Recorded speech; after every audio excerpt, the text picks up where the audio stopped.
the basic makeup of the lower respiratory tract and then basic words that go with that, depending on inflammation, what part of the lungs are getting inflamed from the trachea downward. So, first one we're going to talk about is Bordetella pertussis. This one's relevant because actually cases are going up in California year by year, unfortunately. It's another one you can get vaccinated against, but people not wanting to get vaccinated is making this worse. So, very small, encapsulated, they're non-motile, they're aerobic, and they're those cocobacilli. Some of the ones you looked at actually for your unknowns were similar to cocobacilli. They're rods like this, but they're really fat rods. Usually they're found individually or in pairs, and the main reason we care about it is that it's the causative agent of pertussis, also known as whooping cough. So it's communicable infection. It's often seen in children and the elderly. So you hear these unvaccinated outbreaks where, kid will get it, and then once they get it, they'll bring it home, and if there's grandparents or uncles or aunts or somebody visiting, they haven't been vaccinated since early childhood, they're exposed to it and they get it also. It's an acute respiratory syndrome, so it does go away eventually when your immune system catches up with it, unless of course your immune system can't catch up to it. It can cause a deadly disease in infants if they get it real early, like in the first 4 or 5 months of life, they can die from this.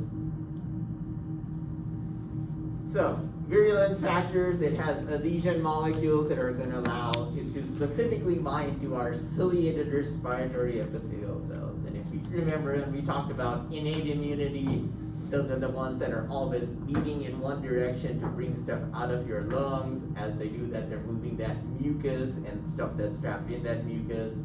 They also produce toxins that destroy that ciliated epithelium once they stick to it. And of course, if you don't have that ciliary escalator, anything can make you sick. So the coughing gets really bad with this one. On the pathology, infection is going to be by direct contact with the inhaled droplets or aerosols from the cough, usually within a short distance, maybe a meter or so. Half of cases are going to be in children between time of birth and 4 years of age. End up with a buildup of mucus because this ciliary escalator is broken down, so they're not moving the mucus out of your lungs or your airways. And then you have blockage of the airways because you've lost this. So the mucus just builds up, and then things still get caught in the mucus. It's not like you stop producing the mucus. Things get caught in there, but it doesn't get moved out of your airways. So, stages of this one. The catarrhal stage is the first stage. Basic symptoms of respiratory infections. You have nasal drainage, congestion, sneezing, and occasional coughing. But then you get to the paroxysmal stage, and this is your second stage of this one. And this is how it actually got its name, was from the characteristic cough that you get. So it's a recurrent, it's persistent, and it makes a crazy whooping sound. And that occurs for about 1 to 6 weeks, and this is true whether it's in an adult or in an infant. But you have fits of abrupt hacking coughs, and then finally when you get to that point where you can finally quit coughing for just a quick instant, you breathe in air. And as you do that, you're doing that through your congested larynx or voice box, and that's what makes that whooping sound. So it sounds something like this.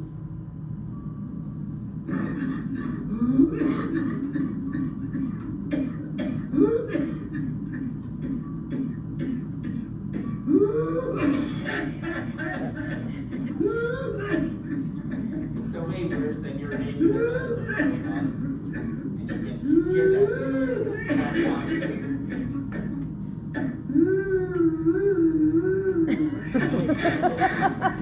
It sounded like on purpose. That last part. We're not gonna do it again, do we? It's the same one. It's no transformation. Oh. I want you to really remember that. Yikers.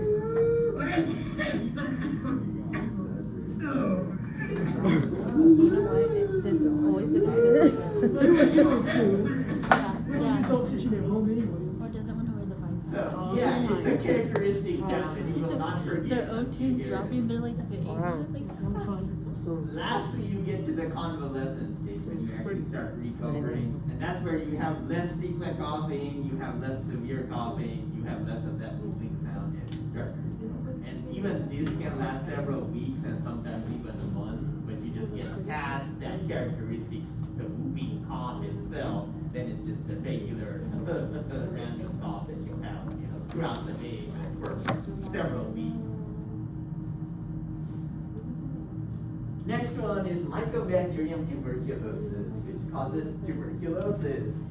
Famous disease that's killed many millions of people over the years. So, gram-positive, irregularly shaped, non-spore forming, non-motile. It's an obligate aerobic bacillus. It's broad shaped generally. This shape has to do with its weird branching formations that you see when you look under the microscope. These bacteria have complex layered structures with mycolic acids and waxes in their cell wall. So when we did the acid-fast staining now many weeks back, that was based on this thing. We didn't do tuberculosis, but we used a different mycobacterium for it, but same idea. So that was based on, does the bacterium have these waxes in the cell wall? The high lipid content of these cell walls makes them stain acid fast. So once the bacteria does get in there, if you remember, that was one of the ones where you had to put the beaker and get steam going, and then with the steam help the dye get in. Once you took out the steam, dye couldn't get back out. These are long, slender rods, and they have a tendency to be filamentous or branching. So you'll see a few rods, and then out of nowhere there'll be a branch that branches off like any random fruit tree does. They don't even have capsules. They have a very slow generation time of 2 hours to several days, depending on their conditions and what specific type of mycobacterium it is. So here's what you would see. Gram-positive, they're kind of irregularly shaped. They'll have these dark spots inside the rod also. They don't form spores, they're non-motile. They stain acid fast like this, that pinkish color. They'll contain granules and vacuoles, and that's what gives these dark spots inside the rods themselves. And then you can see this kind of branching that occurs. So if you have a row of them like this, they'll be in a chain, and then out of nowhere, there'll be some that branch off at some weird angle like that. It's also called consumption because of the effect it had on the patient, which was to basically consume them until they died. Grows in these sinuous masses or strands that are called cords that look like this. So this is a whole bunch of the bacterium lined up like this that form this kind of circle. And if you grow it in an agar plate, this is the waxy colonies. They appear this waxy, glistening appearance because of that mycolic acid in the cell walls. They don't produce exotoxins or any enzymes for infection. The only thing they have out of all the virulence factors is this cord factor. And that cord factor is just a glycolipid with 2 mycolic acids. That's going to prevent lysosomal degradation when it gets phagocytosed by macrophages or dendritic cells or neutrophils or other phagocytic cells. So they come in there, lysosome fuses with it, but doesn't actually kill it. So that allows it to persist as an intracellular parasite. It's a Trojan horse option. Epidemiology. So this is an ancient human disease. They found mummies dating back 3,000 or 4,000 years and go into their lungs, and you can find the characteristic signs that they died of tuberculosis. In developing countries, infections usually will occur in infants, and then you'll have reactivation during young adulthood, like late teens, early 20s. Estimates are about 1/3 of the world's population is infected, so quite a few. Just like if you remember toxoplasma, the cat crab one, same idea. It's actually a huge percentage of the world's population likely has it. And in the US, estimates are about 15 million people are infected with this one. So it's entirely possible someone in this room actually is infected. But as long as your immune system is healthy, you may never know that you're infected unless you have like a TB skin test. Cases especially are prevalent in people over age 65, where it shows up as reactivation because the immune system starts getting weak, and in new immigrants that come from places where it's way more common. So parts of Asia, Eastern Europe, parts of Africa. Transmission is going to be by fine droplets of respiratory mucus, and this can survive up to 8 months in fine aerosol particles. So someone like last semester could have had TB and been coughing in here. That gets kicked up in the air again during our semester, and someone could get infected. The fine particles, because they are so small, get to the bronchioles and to the alveoli. Susceptibility on getting disease then is poor nutrition, reduced host defenses for various reasons, like chemotherapy is very common, or after major surgery and they put you on anti-inflammatories. Just general poor access to medical care, pre-existing lung damage like smoker's lung, and just genetic. Some people are genetically predisposed to this. It's about 2 million deaths worldwide per year, so definitely not an insignificant number. If you have HIV, it makes you way more susceptible to this, because as we'll see when we finally get to urinary and genital infections, HIV affects that, but it specifically is going to target your T cells, and as your T cells go, everything else is more susceptible. So T cells are, as we remember, adaptive immunity. If your T helper cells go down, you don't get a good B cell response, which means you don't produce enough antibodies, which means, oh, that TB may even stand a better chance. So even with that complex layer, What about it? our body can still fight them or kill them? No. Like phagocyte them or whatever? Or what? No. So they can phagocytose them, yes. They'll take them in, they just can't kill them once they are in there. So that means, actually let me get past this slide first. So here's our epidemiology. Reported cases among American ethnicity groups. This goes back a few years, but it's still pretty accurate. So if you're US born, Hispanic, decent percentage reported cases, so number out of 100,000. Then black and white are about equal. But if you're foreign born and you're Asian and come here, much higher percentage. So because it's so common in Asian countries, and then Hispanics that are foreign born and come here, like say from Mexico, often end up having a higher percentage of infection also. And a lot of these, you say you came here as a kid or a teenager or something, you don't realize that you're infected until you get to 60 or 65 and then start having symptoms. Blacks, you can see, are pretty much the same, whether US born or foreign born, and then white is actually more common US born because there's just more white, and so you're more likely to get infected here. So, coming back to Jasmine's good thing about why we don't kill it. So, healthy humans are going to be susceptible to infection but resistant to disease. So even if you're perfectly healthy, there's nothing stopping you from being infected. And the infectious dose is actually really low. It's only about 10 bacteria. So if you breathe in about 10 bacteria, you have a high likelihood of being infected, even if you're super healthy.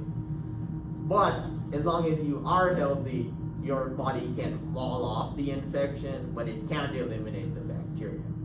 Only 5 to 10% of the people that are infected actually ever develop symptomatic disease.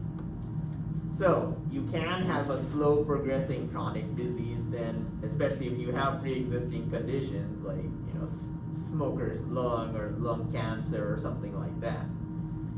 85% of cases do remain contained inside the lung, but the bacilli can spread to any organ. So if it can't be contained, it can go and spread to your brain and liver and pancreas and all sorts of other organs. Phagocytosis occurs by your alveolar macrophages, your main immune cells in your alveoli. They have no problem taking them up, but they can't kill them then because of that cord factor.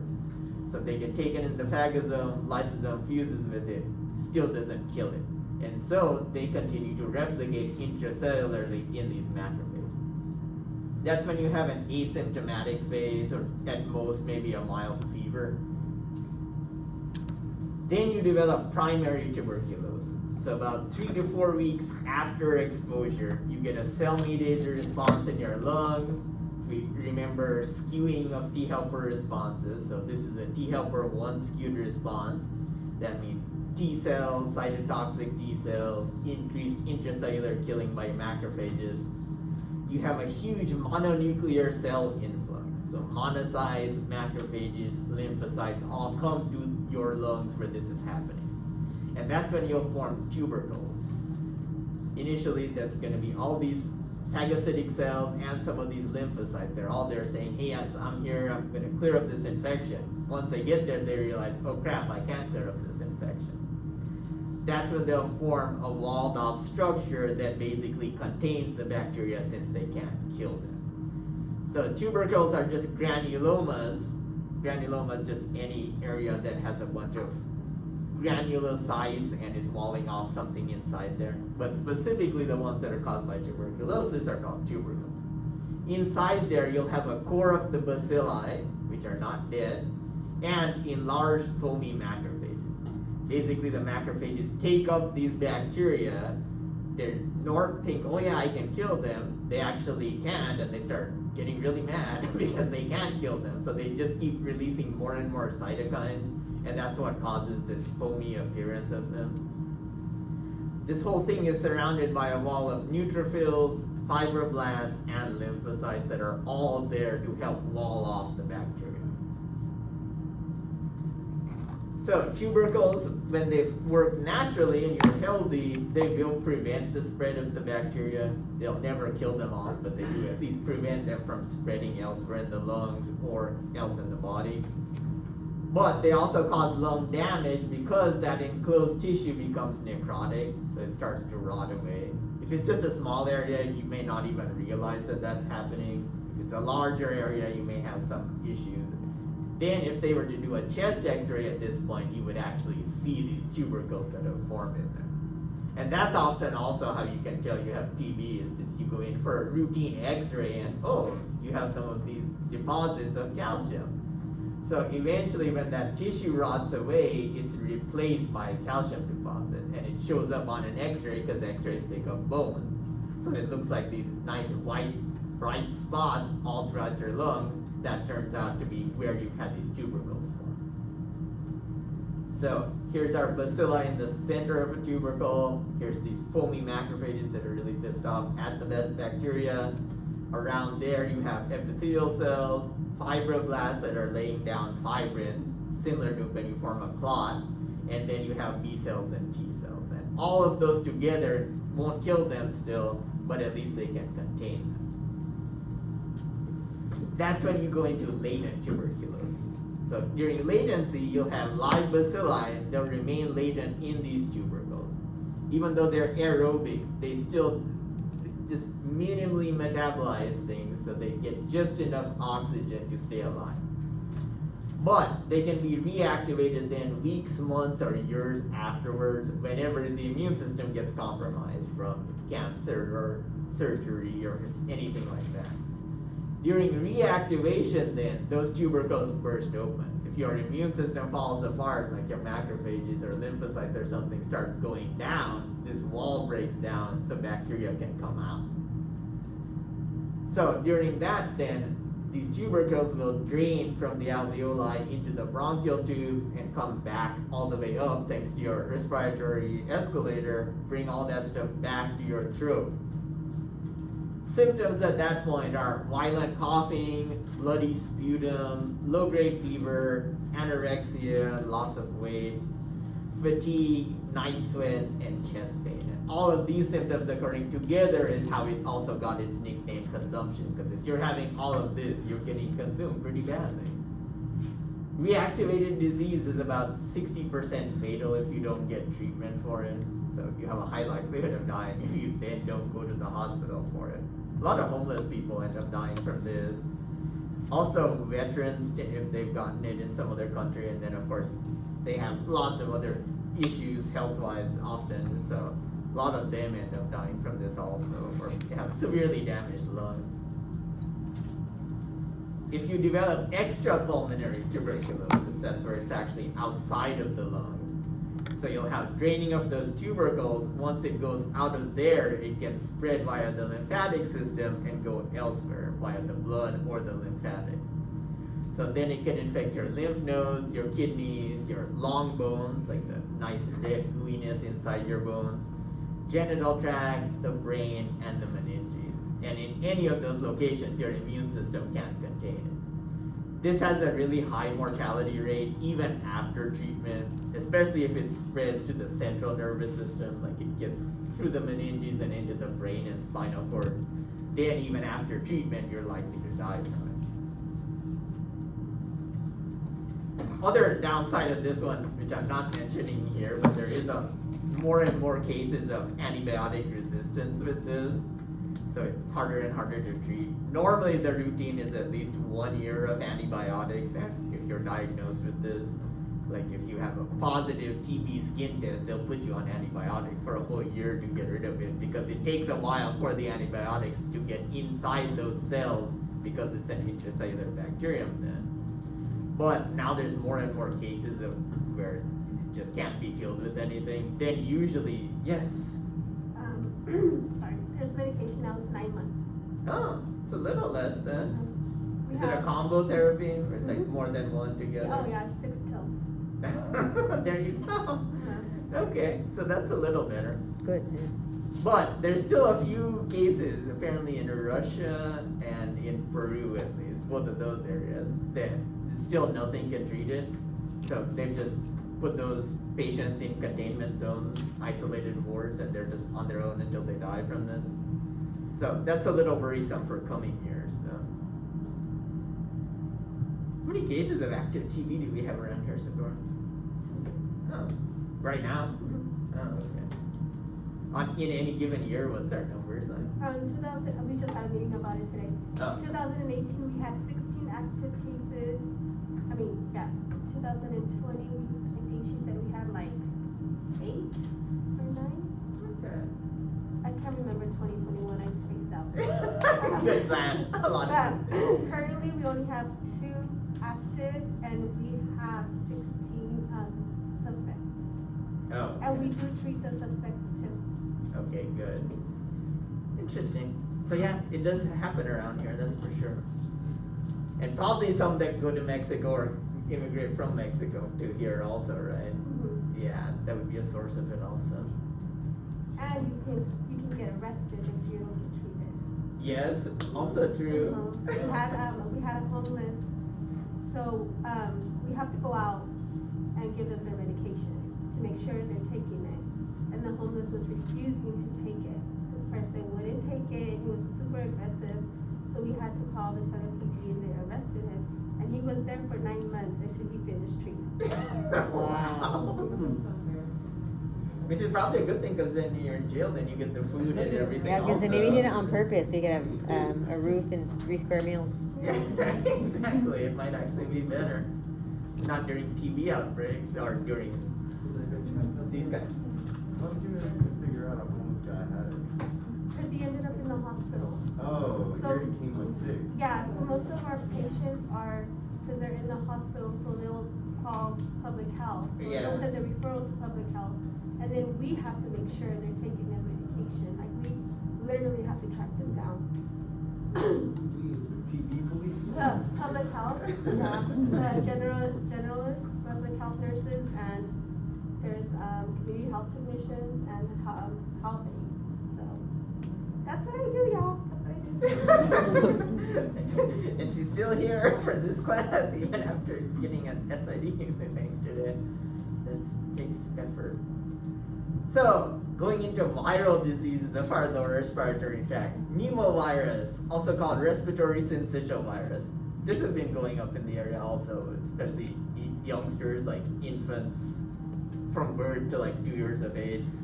A lot of kids end up in the hospital from this one. So it causes diseases of the respiratory tract. It causes giant multinucleated cells. Those are the syncytia. That's how it also has the name respiratory syncytial virus. Epidemiology. So you have transmission via respiratory droplets. Outbreaks of this occur worldwide. So there's no specific area that you're safe from it. Cases are most common in the winter and early spring when we're more likely indoors. Children less than 6 months of this are especially susceptible. So I've heard from various students that said like cases went down initially in 2020, but the last year now it's going back up. And I saw some public health thing or hospital thing saying more RSV cases in the area also. Overall, it affects about 5 out of every 1,000 newborns that are infected. It's the most prevalent respiratory infection of newborns. So definitely, if you have a newborn, be careful. About 100,000 children are hospitalized with this per year, so not an insignificant number. And the death rate is going to be highest among children that are born premature, the preemie babies, or if you have congenital disease of some kind, heart conditions or something already, then you're more likely. Some of this has to do with like producing that mucus and also this thing called surfactant that you may have heard of from like physio days, but that naturally allows your alveoli to fill up with air and then not collapse on themselves when you breathe out. But if you're born as like, say, before 32 weeks of age, you actually don't start producing that surfactant yet, so your lungs are already kind of risky, and then if you get infected by this, you're in worse shape. So the portals of entry are going to be the epithelia of the nose and the eye. Then you have replication in the nasopharynx, so back of the throat area. Symptoms, you have about 3 days of fever, rhinitis, inflammation of the nasal passages, pharyngitis, and then otitis or ear inflammation. And then from there, it often, especially in infants, can spread to the bronchial tree and into the lung tissue itself. That's when, if you're an infant or a child, you'll develop the disease called croup. So here you have symptoms that include acute bouts of a barking cough, very distinct from like the whooping cough. You'll also have wheezing, dyspnea, or difficulty breathing, and abnormal breathing sounds. So if a doctor actually hears you breathe, they'll put that stethoscope on you and say, okay, take a deep breath. Yeah, the sounds are pretty weird on that. And that lasts a week or a little over a week.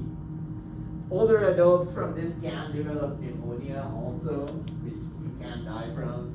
So most of the 14,000 people that die from it in the US every year are actually older adults. But children can also die from this or get pretty sick. And of course, if you're a worried parent and you have to take them to the hospital, that's never a good thing. So this is that barking cough that you hear with croup.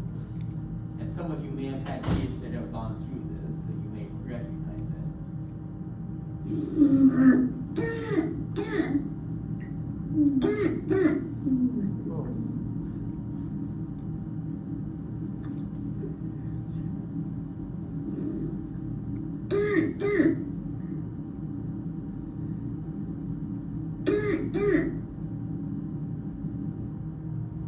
There you go. Now you'll always remember croup. Has anyone had kids that doesn't have croup? Few. Okay. Yeah. Did it sound similar when they had it? Kind of. My son sounded like a seal.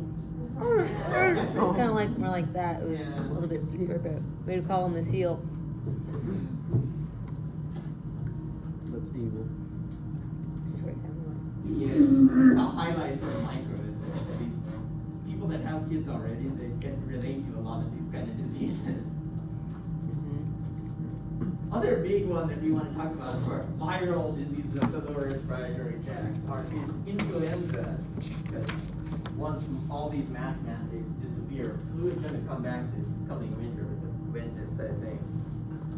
So, orthomyxoviruses, they are enveloped RNA viruses.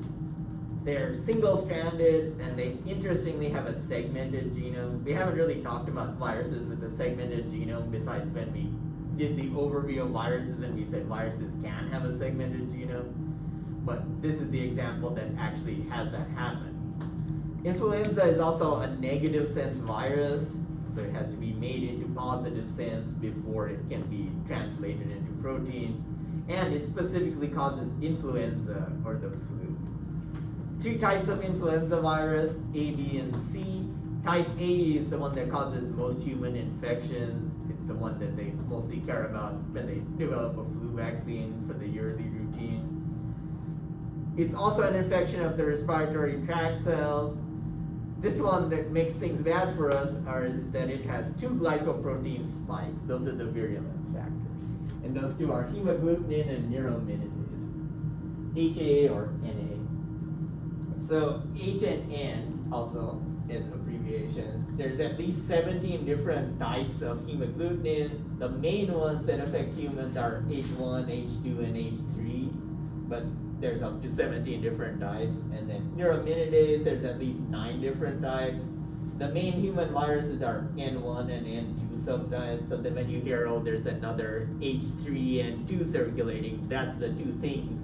They're saying which hemagglutinin and which neuraminidase is it part of. So both of them have their own responsibilities. Hemagglutinin, it got its name because if you put them with red blood cells, it's going to cause agglutination of those red blood cells.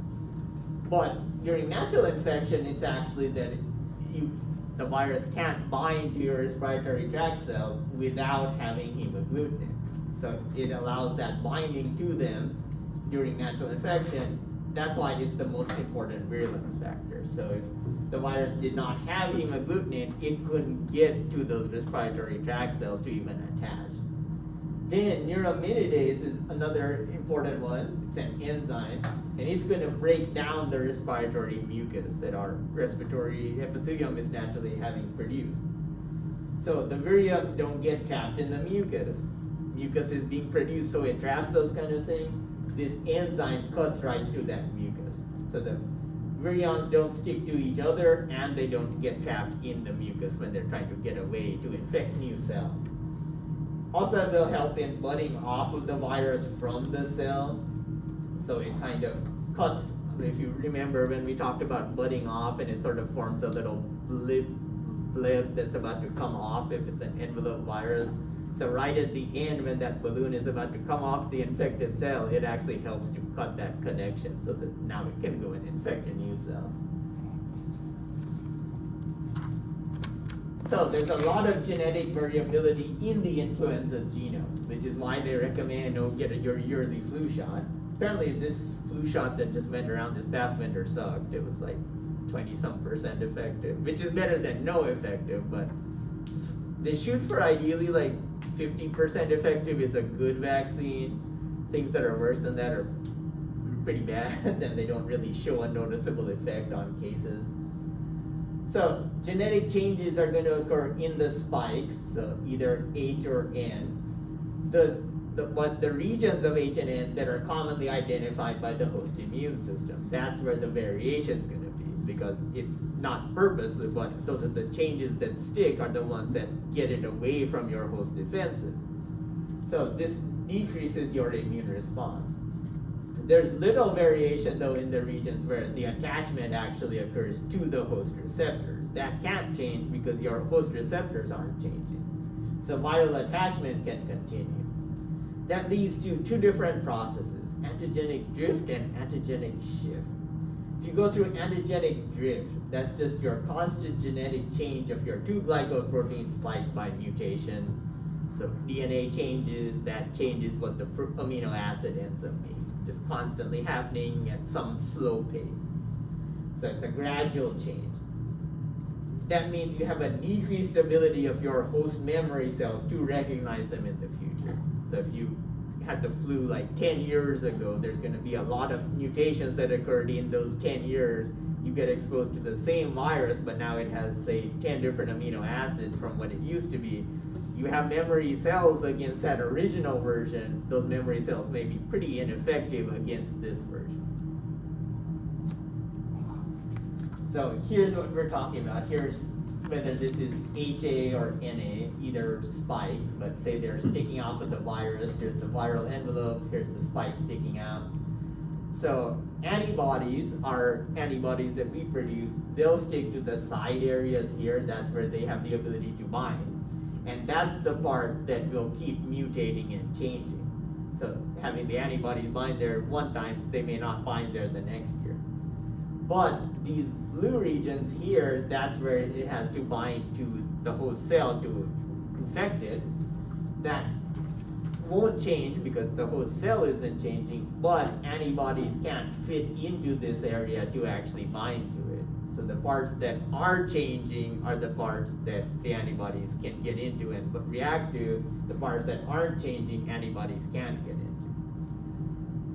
So they're the ones that are commonly identified by the host immune system. You'll have a decreased immune response if there's mutations in these green little spots, but there's little variation in the regions where attachment is actually going to occur to your host receptor. So the virus can continue to bind to your respiratory epithelium. Influenza genome is composed of 10 genes on 8 RNA segments or strands. You can think of them like human chromosomes. So there's different genes on different segments of RNA. And that's what gives you antigenic shift. This is the bad boy. Before COVID, this is the yearly fear that one of these is going to go through antigenic shift, and that's what's going to kill millions of people. These actually occur about every 10 years on average, so we're actually due for a next big flu outbreak that could kill a lot of people. So when you have antigenic shift, you have substitution of one of these genes or segments with one from an influenza virus of a completely different host species. Drift is just random change of the DNA and that changes the amino acid. Shift is changing something from one species to another. So you used to have, say, a human virus. Now you end up picking up a gene that came from a bird. So it's a completely different species. That's going to occur thanks to a swine or pig intermediate. So strain 1 of influenza A has the ability to infect human cells and the swine cells. Strain 2 of influenza A has the ability to infect the swine cells and bird cells. So now in common are the swine. That means just by pure chance, if the timing's just right, both the strains of the virus can infect the same pig cell at the exact same time. That's when you'll have bird virus and human virus infecting one pig cell. Now, because they're infected the same cell, you have random packaging, and maybe in the packaging process, you'll have 7 of the original human viral segments and 1 of the bird viral segments get packaged into one virus. So had 8 total, 7 of one, but oh, I accidentally picked up a bird hemagglutinin or a bird neuraminidase. And it can be more than that, but it just takes 1 to screw us over. So then, bird viral spikes, they're not recognized at all by our memory cells. It doesn't matter how many times you've gotten the flu, how many yearly vaccines you've gotten, you have no recognition of that bird segment whatsoever. So your memory B cells are useless, the antibodies they make are useless, they don't protect you at all. In that case, both the individual immunity and the herd immunity, because none of the population has seen that bird segment, so both of those are affected. That's when you have major epidemics and pandemics, like the famous 1918 Spanish flu that you're sure to have heard of in like US history or world history classes. Estimates are it killed about 100 million people in the world, so killed more people than what World War I was actually killing by fighting, and that's what they think actually ended up finally ending World War I, was that so many people on both sides were actually dying from influenza. Wasn't actually the fighting. So here's our basic setup with shift, and this can be any bird, could be a duck, it could be a chicken, it could be a goose, it could be anything. And this is just an example, but it just has to be any other species. It's not necessarily just a bird, but the bird is the one that's the most common. So you have a swine intermediate, this semi-cute pig. Happens to be at a pig farm or something, duck flies over, drops some waste products in the area, a human happens to be tending to the pig, this guy is sick also. So the pig gets infected by both strains of the influenza A. Infecting one cell, so you'll have exchange of human H or N with the bird H or N in the same infected cell. So now the human gets, say a different human gets exposed to this swine virus that has the 7 original human segments and the 1 bird segment. this guy now has no memory protection whatsoever against that bird H or bird N, whichever one got packaged. On the epidemiology of this one, so it's an acute, highly contagious respiratory disease. All ages are going to be affected, has seasonal regularity, that's why they advise winter flu shots, starting in about October is the usual time. That's because it especially happens in the winter time, and usually it ends by April. This is the end of flu season now. 2017 and 18 flu season, so not that far in the past. That one was especially rough. That was an H3N2. For some reason, that tends to produce worse seasons when you have a new H3N2. And vaccines are less effective against it also. About 80,000 people just in the US died from the flu that year. But they don't specifically say the flu, they label them as PNI or pneumonia and influenza. Because a lot of times you don't die from influenza, but influenza trashes your lungs so badly that any other infection you get then kills you off. This wasn't even a pandemic kind of strain. This was just antigenic drift and you happen to get an H3N2 in there. Pandemics can occur after antigenic shift though, and they tend to occur in about 10-year intervals. So there was the last big one was the 2009 swine flu that we were all around to remember, and there was so much concern about it. It just happened to be a weaker virus than it could have been. But infection-wise, it's estimated that it infected 1.5 billion people at the time. So almost a quarter of the world's population was probably infected between 2009 and 2010. It's just that not many people died from it. It's still estimated it directly killed 12,000 people in the US and another, up to between 2 and 5 million people worldwide from that. It's still not a small number. Serological profiling, including what strains people are immune to at any given time, allows us prediction of epidemic years and strains.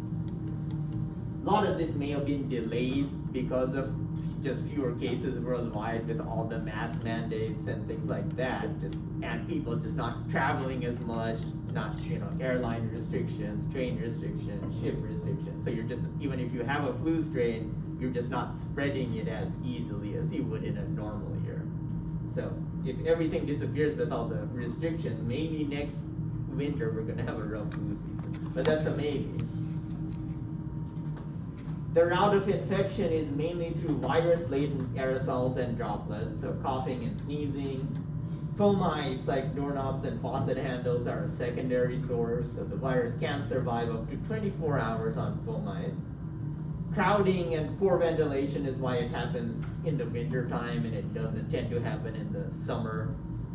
High-risk groups are those that work with poultry and or pigs, where you could be that initial infected person or infect a pig and then they happen to get infected by a bird also. The highest rate of infection is in school-aged children, so about 30% of all cases happen in them. Lowest rate of infection is in non-senior adults, so anywhere from like 18 to 65. It's about 6%. Mortality is really low, it's about 0.1% of cases, but death is especially in the really young and the really elderly. Unlike COVID, where the really young may get sick, but they don't seem to die from it, only the elderly get hit. With influenza, if you're really young, you can totally die from it, and the really elderly can. Primary target is going to be the ciliated respiratory cells of the respiratory mucus, so same ones that got hit with like respiratory syncytial virus or whooping cough. Viral replication leads to a high viral burden, a lot of virions out there. You don't have the ciliated cells, so you don't have that natural clearance or movement of the mucus. That leads to irritation and inflammation. Symptoms like fever, headache, myalgia, muscle aches, pharyngeal pain, shortness of breath, and bouts of coughing. Usually you'll recover from this if you're a healthy adult, and that'll take up to about 2 weeks.